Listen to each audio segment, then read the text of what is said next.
The little girl who changed everything. The morning sky on Colony 7 burned red with fire. Massive alien ships hung in the air like dark clouds, raining death on everything below. The peaceful farming settlement that Emma called home was now nothing but smoke and broken buildings. 6-year-old Emma pressed herself against the cold wall of what used to be her school. Her small hands shook as she held her favorite toy bear close to her chest. The sounds of battle were everywhere, screaming, explosions, and the terrible roar of alien weapons. "Mama, Papa," she whispered into the empty air. But there was no answer. There would never be an answer again. The attackers were called the Drakari Empire. They were tall, cruel beings with skin like black metal and eyes that glowed red with hate. They came to worlds not to trade or make friends, but to take everything and make slaves of those who survived. Emma did not know about empires or wars. She only knew that the monsters had come, and now she was alone and scared. As the little girl sat in the ruins crying quietly, she did not see the small shapes moving through the smoke toward her. These new visitors were different from the Drakari. They were short, about the size of human children, with soft blue skin and large, kind eyes. They moved carefully, staying hidden from the Drakari soldiers. These were the Zephyrians. They lived on the planet next to Colony 7.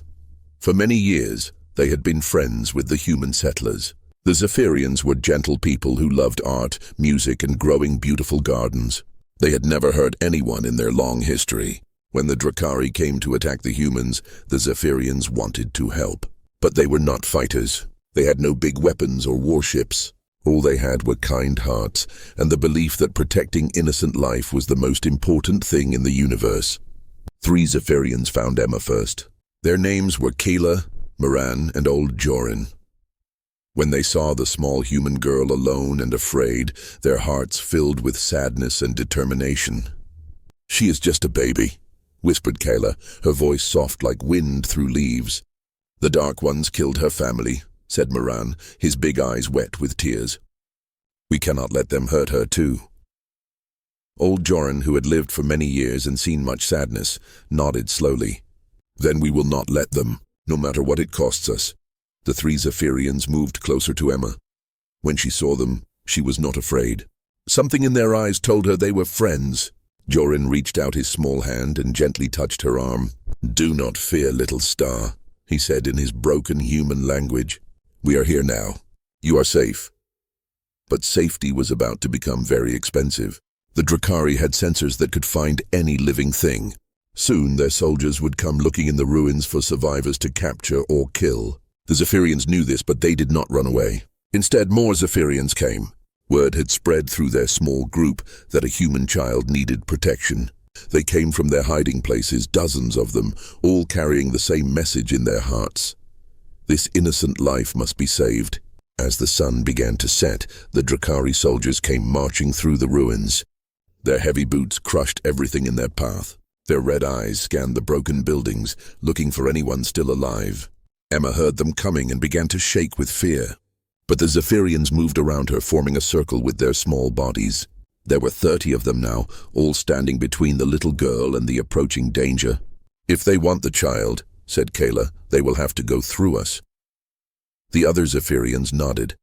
They knew they could not fight the Drakari with weapons, but they could fight them with something else, with love and sacrifice, and the absolute refusal to let evil win. The first Drakari soldier appeared around the corner of a broken wall. His red eyes found the group immediately. He raised his weapon, a terrible gun that shot bolts of burning energy. "Move away from the human child," he commanded in his harsh voice. "She belongs to the Empire now." Old Joran stepped forward. Even though he was scared, his voice was strong. "No, she belongs to no one. She is free, and she is under our protection." The Drakari soldier laughed. It was an ugly sound. "You protect her. You are weak. You have no weapons. You cannot stop us." "Maybe," said Joran quietly, "but we can try." The soldier's finger moved toward the trigger of his weapon. Around Emma, the Zephyrians closed their circle tighter. They knew what was coming. They knew some of them would die, but not one of them moved away from the little girl. What happened next would echo across the stars and change the fate of the entire galaxy forever. When humans say never again. The Drakari soldier's weapon fired. A bolt of red energy shot toward the circle of Zephyrians protecting little Emma. Without thinking, Kayla threw herself in front of the blast. The energy hit her small body, and she fell to the ground, her blue skin now dark and still. "Kayla," Miran cried out, but he did not move from his place in the circle. None of them did. The soldier loaded his weapon again. "Move away now, or you will all die like your friend." Old Joran looked down at Kayla's body, then back at the Drakari. His voice was quiet but strong. "Then we will all die, but the child will live." For the next hour, the Drakari soldiers tried everything. They fired their weapons, they threatened, they brought bigger guns. But every time they shot, another Zephyrian would jump in front of the blast. One by one, the gentle aliens gave their lives to protect one small human girl they had never met before. By the time rescue ships arrived, 23 Zephyrians lay dead in the dust.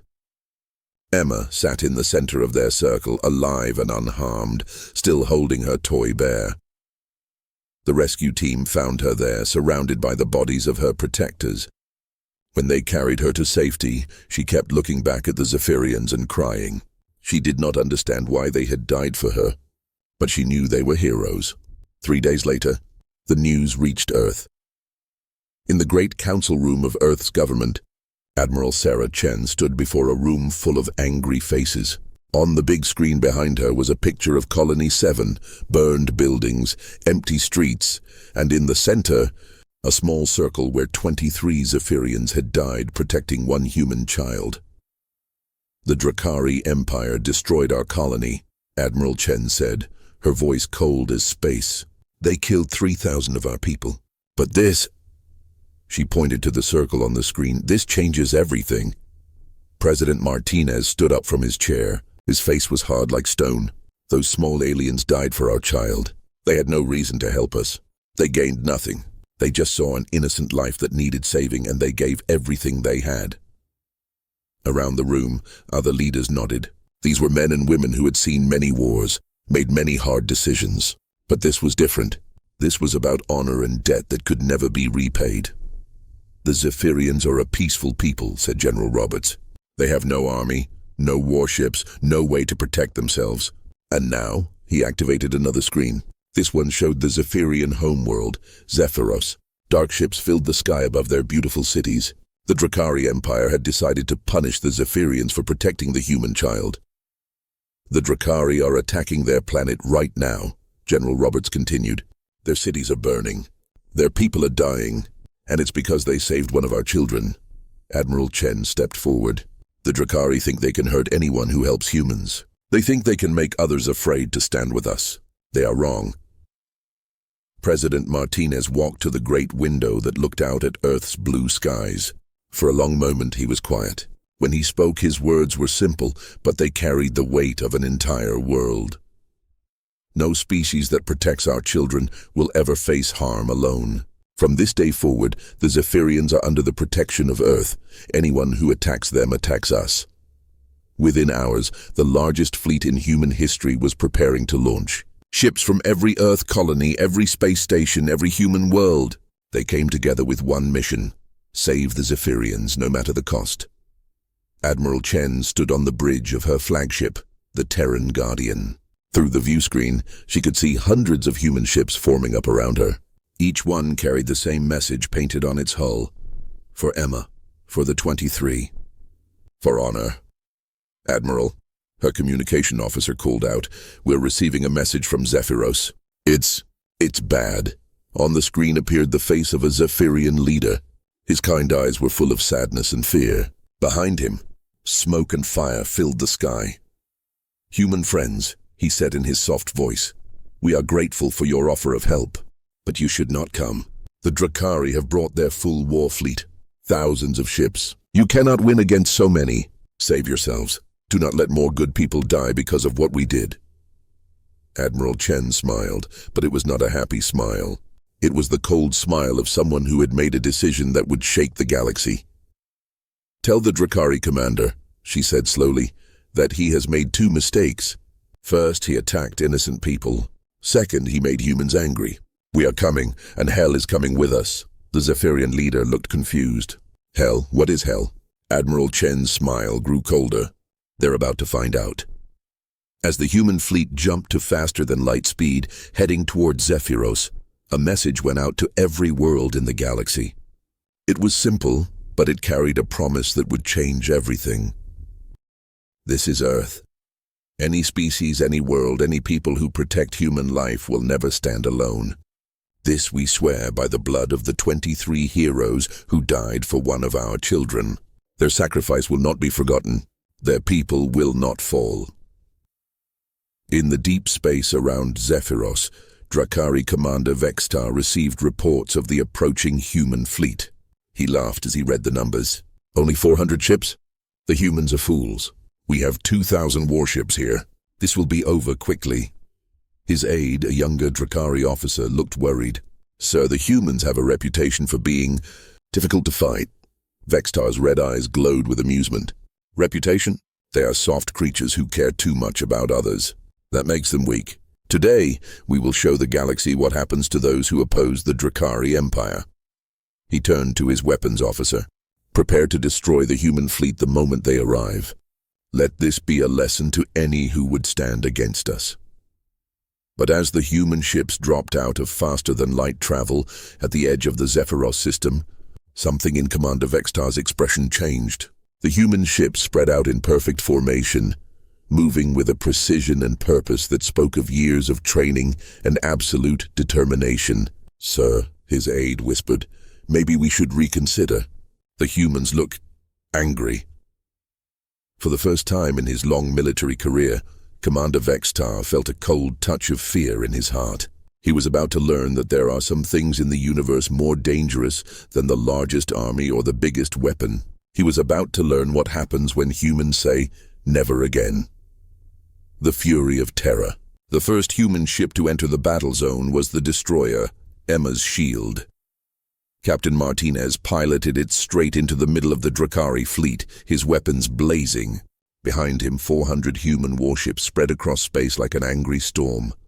On the surface of Zephyros, the gentle aliens looked up at the sky in wonder. The dark Drakari ships that had been bombing their cities were now being chased by bright human vessels. For the first time in days, the Zephyrians dared to hope. Commander Vextar watched from his flagship as human ships tore through his outer defenses. These humans fought differently than anyone he had ever faced. They did not retreat when damaged. They did not run when outnumbered.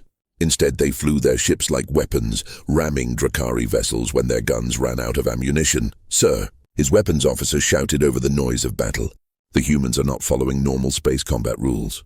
They're using their own ships as shields. It was true. When Drakari ships tried to fire on the planet below, human vessels threw themselves in the way. Even when their ships were dying, human captains made sure their vessels absorbed the enemy fire before the planet could be hit. Admiral Chen's voice came over every human ship's communication system. Remember why we're here. 23 innocent beings died to save one of our children. Today we return that favor 1,000 times over. The battle above Zephyros was fierce, but the real surprise came when human transport ships began landing on the planet itself. Out of these ships came human marines, but they were not carrying weapons of attack. Instead, they carried shields, medical supplies, and construction equipment. Sergeant Jackson was the first human to set foot on Zephyrian soil. Around him, the beautiful crystal cities of the Zephyrians lay in ruins. But instead of sadness, Jackson felt determination burning in his chest. Alpha Team, secure the city center, he commanded. Bravo Team, find survivors and get them to safety. Charlie Team, start setting up defensive positions. The Zephyrians who came out of their hiding places could not believe what they saw. These humans had traveled across space, fighting a huge enemy fleet just to help them. Many of the gentle aliens began to cry tears of gratitude. An old Zephyrian named Colin approached Sergeant Jackson. Human friend, he said in his soft voice, why do you risk your lives for us? We are not your people. This is not your war. Jackson knelt down to look the small alien in his large, kind eyes. Sir, your people died to protect one of our children, one of our babies. That makes this our war. That makes you our people. Within hours, human engineers were working alongside Zephyrians to rebuild their damaged cities. Human doctors treated wounded aliens. Human soldiers stood guard while Zephyrian families found safe places to hide. But the Drakari were not finished. Their ground forces began landing on the planet, determined to capture or kill every Zephyrian they could find. The first Drakari assault came at dawn. Hundreds of their soldiers marched toward New Zephyr, the largest Zephyrian city. They expected to find frightened aliens hiding in their crystal houses. Instead, they found human Marines waiting for them. "This is Sergeant Rodriguez of the Earth Marines," came the voice over loudspeaker. "You are entering a protected zone. Leave now, or face the consequences." The Drakari commander laughed. "Humans, you cannot protect everyone. We will take this city, and we will make slaves of every Zephyrian we find." "Negative," Rodriguez replied calmly. "Today's lesson is simple. Nobody hurts the people under our protection. Nobody." The battle for New Zephyr lasted 6 hours. The Drakari had more soldiers, bigger weapons, and years of experience conquering other worlds. But the humans had something else. They had a cause worth dying for. Every time the Drakari tried to advance, human Marines appeared to stop them. When Drakari tanks rolled towards Zephyrian neighborhoods, human soldiers threw themselves in front of the machines with explosive charges. When Drakari aircraft tried to bomb civilian areas, human pilots rammed them out of the sky. The Zephyrians watched in amazement as humans fought not for conquest or glory, but simply to protect innocent life. Many Zephyrians, inspired by such courage, began helping however they could. They carried wounded humans to safety, shared their food and water, and used their knowledge of the planet to help the Marines fight more effectively. By sunset, the Drakari ground assault had been defeated. Their soldiers ran back to their ships, many of them wounded and all of them shocked. They had never faced an enemy that fought with such determination. Commander Vextar received the reports from his ground forces with growing anger and fear. "How?" he demanded. "How can these humans be so difficult to defeat?" His aide pulled up files on human military history. "Sir, it appears that humans have a concept they call protective instinct. When someone they care about is threatened, humans become extremely dangerous. They seem to care about these Zephyrians as if they were human children." "Impossible," Vexta snarled. "No species cares that much about aliens. It makes no sense." But on the planet below, it made perfect sense to everyone watching. In the main square of New Zephyr, humans and Zephyrians worked together to help the wounded. Human children, brought by their parents who worked as doctors and engineers, played with young Zephyrians. The two species, so different in appearance, seemed to understand each other perfectly. Admiral Chen received a message from across the galaxy that made her smile with satisfaction. Other alien species had been watching the battle for Zephyros. Word was spreading that humans were willing to fight and die to protect any species that showed kindness to human children. The message came from the Altairian Republic. "Earth vessels. This is the Altairian fleet. We heard about the Zephyrian sacrifice. We are coming to help." Then another message from the Centauri Alliance. "Admiral Chen, we stand with you. The Drakari have been bullies for too long." And another from the Vegan Confederacy. "Human friends, we are sending medical ships. All innocent life must be protected." Within hours, ships from dozens of alien species were jumping into the Zephyros system. They came not because they had been asked, but because they had seen what humans were willing to do for others. Commander Vextar watched his tactical display fill with new enemy contacts.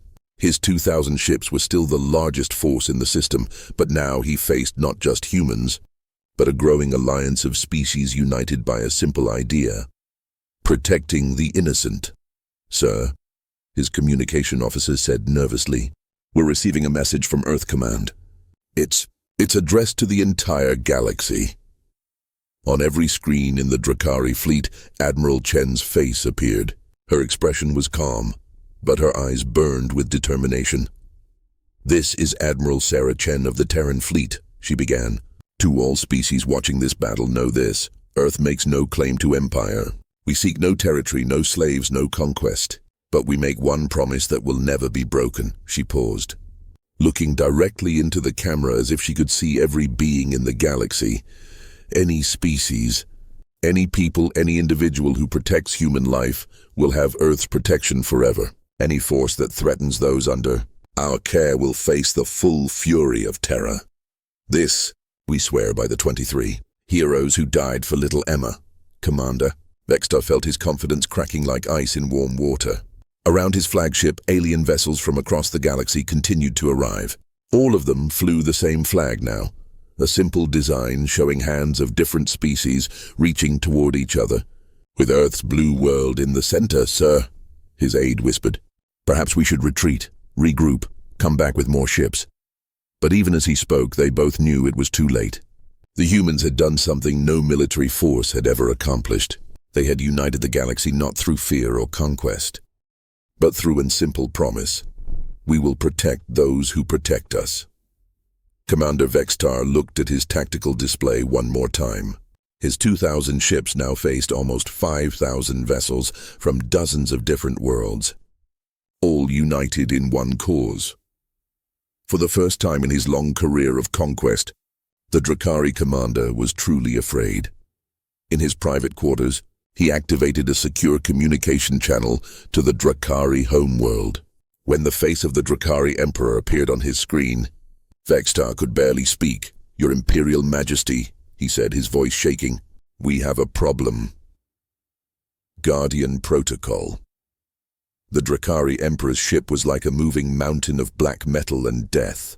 It was 10 times larger than any other vessel in space, covered with weapons that could destroy entire worlds. When it dropped out of faster-than-light travel at the edge of the Zephyros system, every ship in the Allied fleet felt a chill of fear. Emperor Malachar himself stood on the bridge of his dreadnought, his red eyes burning with centuries of rage. He had built the Drakari Empire by crushing anyone who dared to oppose him. Today, he would end this human foolishness once and for all. "Pathetic creatures," he said to his generals, watching the Allied fleet on his screens. "They think kindness makes them strong. I will show them that only power matters." Admiral Chen received the Emperor's message on her flagship. His ugly face filled her screen, twisted with hate and arrogance. "Human Admiral," Malachar's voice was like grinding metal. "You have interfered with Drakari business for the last time. Withdraw your ships now, and I will kill only half your fleet. Stay, and I will destroy every human world in the galaxy." Admiral Chen looked at the massive enemy ship on her tactical display. The Emperor's dreadnought carried enough firepower to destroy 100 planets. Around it, 3,000 fresh Drakari warships had just arrived. The odds were now 6-1 against the Allied forces. "Emperor Malachar," Chen replied calmly, "you made one mistake. You hurt people who protect our children. We cannot let that pass." The Emperor laughed, a sound like breaking glass. "Your mistake, human, is thinking you can win. I have conquered 1,000 worlds. I have destroyed entire species. What makes you think your little alliance can stop me?" Admiral Chen smiled, and it was not a happy smile. "You're about to find out what happens when you threaten those under our protection. All ships prepare for Guardian Protocol." Across the Allied fleet, captains and crew members straightened in their chairs. Guardian Protocol was Earth's most secret military plan. It had never been used before, because it required something that no other species had ever been willing to do. Captain Williams of the cruiser Zephyr's Hope spoke to his crew over the ship's communication system. "Everyone listen carefully. We're about to do something that our enemies think is impossible. We're going to put other people's lives before our own. Prepare for Guardian formation." The Emperor watched with curiosity as the Allied ships began to move. Instead of spreading out for battle, they were forming a sphere around the planet Zephyros. The human ships moved to the outer ring, while the alien vessels stayed closer to the world they were protecting. "What are they doing?" Emperor Malachar demanded.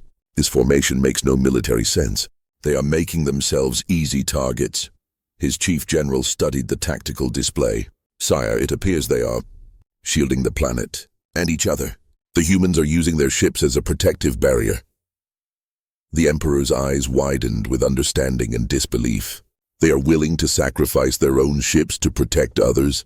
Impossible! No species is that foolish." But as the battle began, the Emperor learned that humans were exactly that, foolish. When Drakari ships fired at the Altarian vessels, human cruisers moved into the path of the weapons. When the Emperor's dreadnought aimed its massive guns at the Zephyrian cities below, human destroyers threw themselves in front of the blast. Ship after ship, the humans absorbed damage meant for others. "This is Captain Rodriguez of the Emma's Shield," came a voice over the communication channel. "My ship is heavily damaged, but I'm staying in position. No one gets through to hurt our friends." His ship was burning and losing air, but Rodriguez kept his vessel between the enemy and the planet. When his weapons failed, he rammed his ship into a Drakari cruiser, destroying both vessels but saving a Centauri medical ship behind him. The Emperor watched in growing horror as human ship after human ship made the ultimate sacrifice. But instead of weakening the Allied fleet, these sacrifices seemed to make it stronger. Every time a human died protecting another species, that species fought harder to honor the sacrifice. The Zephyrians, inspired by human courage, began using their small ships as shields too. The Altarians shared their advanced shields with human vessels. The Centauri gave their best weapons to anyone who needed them. "This is impossible," the Emperor screamed. "Fear should break them. Death should scatter them. Why do they fight harder when they lose ships?" Admiral Chen's voice came over the communication channel, speaking to every ship in both fleets. "This is what Guardian Protocol really means. We don't fight for conquest. We don't fight for glory. We fight because protecting innocent life is worth any price." On the planet below, little Emma watched the battle through the window of the shelter where she was staying. Now 8 years old, she understood more about what the Zephyrians had done for her. She also understood what the humans were doing for the Zephyrians. Why do they keep flying into the big guns? She asked the Zephyrian elder who was caring for her. Old Jorin, one of the survivors from the day she was rescued, knelt beside her. "Because, little star, they learned from us that some things are worth dying for, and we learned from them that kindness can be the strongest weapon of all." As the battle raged in space, something unprecedented began to happen. Ships from species who had never worked together before started coordinating their attacks. The Vegan Confederacy shared their healing technology with anyone who was wounded. The Proxima Union gave their fastest ships to carry messages between allied vessels. Emperor Malachar realized that he was not just fighting a fleet anymore. He was fighting an idea. The idea that protecting others was more important than protecting yourself. The idea that kindness could unite the galaxy better than fear ever could. "Sir," his general said quietly, "our forces are taking heavy losses. The humans keep sacrificing themselves, but somehow their allies are getting stronger, not weaker." The Emperor looked at his tactical display. His massive fleet was still larger than the Allied forces, but something had changed. His ships were fighting for conquest and fear. The Allied ships were fighting for love and protection. And love, it seemed, was a much stronger motivation. "Prepare the planet killer," the Emperor commanded, his voice filled with rage. "If I cannot defeat them in battle, I will destroy everything they are trying to protect. Charge the weapon." Deep in the heart of his dreadnought, an ancient weapon began to power up. It was older than the Drakari Empire itself, a relic from a time when entire star systems were destroyed in single battles. When fully charged, it could turn planets into dust and stars into nothing. Admiral Chen's sensors detected the massive energy buildup. She knew what the Emperor was preparing to do.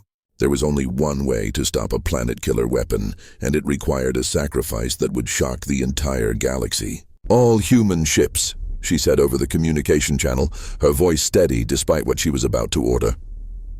"Prepare for final Guardian Protocol. We're going to ram the Emperor's ship. All of us. Together." Across the human fleet, captains looked at their crews. Fathers and mothers thought of their children back on Earth. Young officers thought of the lives they would never live. But not one of them hesitated.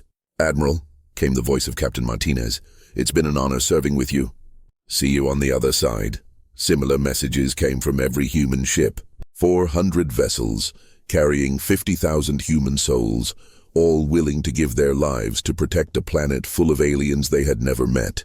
As the human ships began their final charge toward the Emperor's dreadnought, the planet-killer weapon finished charging. In moments it would fire and Zephyros would cease to exist. But in those final seconds before impact, something happened that no one expected. The Allied alien ships, seeing what the humans were about to do, began following them. Altarians, Centauri, Vegans, Proximans, species that had never trusted each other before, all flying together towards certain death, united by the example of human sacrifice. Emperor Malachar watched in disbelief as thousands of ships from dozens of worlds charged toward his vessel. His planet killer was ready to fire, but he realized that destroying one world would not stop what was happening here. The humans had done something impossible. They had taught the entire galaxy that protecting others was worth any sacrifice. Even if he won this battle, he had already lost the war. As the Allied fleet closed the final distance to his ship, the Emperor whispered words that would echo through history. What have these humans done? What monster have they awakened? But Admiral Chen, leading the charge in her flagship, had a different answer. As her ship prepared to impact the Emperor's dreadnought, she spoke into her communication device one last time. The galaxy remembers the Emperor's planet killer weapon fired just as the first human ships reached his dreadnought. A beam of pure destruction shot toward Zephyros, powerful enough to turn the entire world into cosmic dust. But Admiral Chen had planned for this moment, all ships guardian wall formation. She commanded as her flagship Terran Hope slammed into the Emperor's bridge. What happened next had never been seen before in the history of space warfare. Thousands of ships from dozens of different worlds positioned themselves directly in the path of the planet killer beam. Human vessels, Altarian cruisers, Centauri destroyers, Zephyrian scouts, all flying together into certain death. The beam hit the Allied fleet like a hammer striking glass. Ship after ship exploded in brilliant flashes of light, but each explosion absorbed part of the weapon's power. By the time the beam reached the planet's surface, it had been weakened so much that it only scorched empty ground instead of destroying the world. Emperor Malachar, bleeding from wounds caused by Admiral Chen's ramming attack, watched his ultimate weapon fail.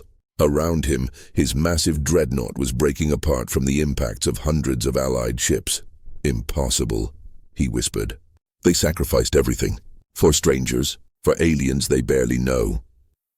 Through the smoke and fire of his dying ship, he saw something that filled him with terror. The surviving Allied vessels were not retreating. Instead, they were forming protective circles around the damaged ships, helping everyone they could save. Even some of his own Drakari soldiers were being rescued by the very enemies they had been trying to kill. Your Majesty, his communication officer said weakly, we're receiving surrender offers from our own fleet. They want to join the Alliance. It was true. Across the Drakari fleet, ship after ship was lowering their weapons and asking to switch sides. The Drakari soldiers had seen something they never thought possible. An entire galaxy willing to die for the idea that all life was worth protecting. On the surface of Zephyros, Emma stood in the main square of New Zephyr City, now 18 years old and wearing the uniform of the Galactic Guardian Corps. Around her, beings from 100 different worlds worked together to help the wounded from the great battle. Old Jorin, now very elderly but still alive, walked slowly to Emma's side. Little star, he said softly, do you understand now why we could not let you die that day? Emma looked up at the sky, where rescue ships from across the galaxy were helping survivors from both sides of the battle. Because you knew that saving one life could save them all? Yes, Jorin smiled. We saved you because it was right. But you saved the galaxy because you gave humans a reason to show the universe what they truly are. Emma knelt beside a wounded Drakari soldier who was being treated by a human medic. The soldier looked at her with confusion and fear. Why do you help me? He asked. I came here to destroy your world. Emma took his hand gently. Because 10 years ago, some very brave aliens taught us that every life is worth saving. Even yours. Meanwhile, in the ruins of the Emperor's dreadnought, Malachar was dying. Admiral Chen, wounded but alive, sat beside him in the wreckage of his throne room. You have destroyed my empire, the Emperor said, his voice weak. My people will have nothing now. No, Chen replied. Your people will have something better than an empire. They'll have a place in the galaxy where everyone is protected, where no one has to conquer others to feel safe. The Emperor looked at her with his fading red eyes. I ruled through fear for 300 years. How did you defeat me with kindness? Admiral Chen smiled sadly. We didn't defeat you, Your Majesty. We just showed your people a better way to live. As the Emperor's eyes closed for the last time, his final words were barely a whisper. Perhaps they were right to choose hope over fear. 6 months later, Emma stood on the observation deck of the new Guardian station orbiting Zephyros. Through the great windows, she could see ships from every known species working together to build hospitals, schools, and research centers. The Drakari Empire no longer existed. In its place was the Galactic Guardian Alliance, an organization dedicated to protecting all innocent life throughout the galaxy. Former Drakari soldiers now served alongside humans, Zephyrians, and dozens of other species, all united by the simple promise that no one would face danger alone. Emma, came a familiar voice behind her. She turned to see Admiral Chen, now promoted to Director of Guardian Operations. The memorial is ready. They walked together to the center of the station, where a great crystal monument had been built. On it were carved the names of every being who had died in the battle for Zephyros: human, Zephyrian, Altarian, Centauri, and even the Drakari soldiers, who had switched sides at the end. At the top of the monument, in letters that could be seen from space, were written the names of the 23 Zephyrians who had died protecting one small human girl. Below that, a simple message in every known language. They taught us that the smallest act of kindness can save an entire galaxy. Emma placed her hand on the crystal and felt its warmth. Director Chen, do you think they knew? Do you think those 23 heroes knew what their sacrifice would lead to? Chen smiled. I think they knew something even more important, Emma. They knew that saving one innocent life is always worth any cost. Everything else was just the galaxy learning the same lesson. As they watched, a group of human and Zephyrian children ran through the memorial gardens, playing together without a care in the world. Their laughter echoed through the station, a sound of pure joy that could be heard by beings from 100 different worlds. Emma thought about that terrible day 10 years ago when the Drakari had attacked her colony.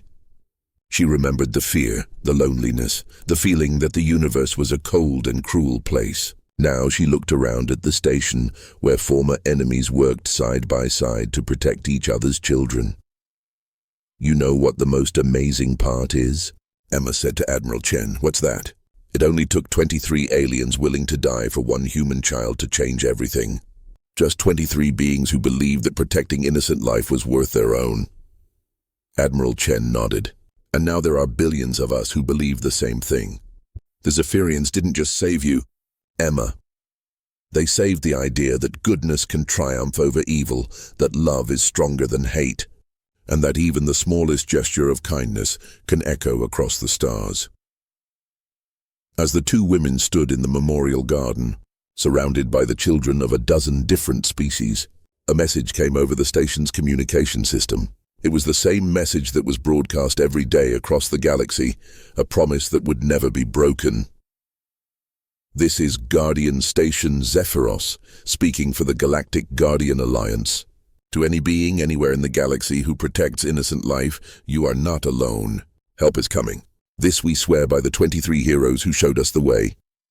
Emma smiled as she listened to the familiar words.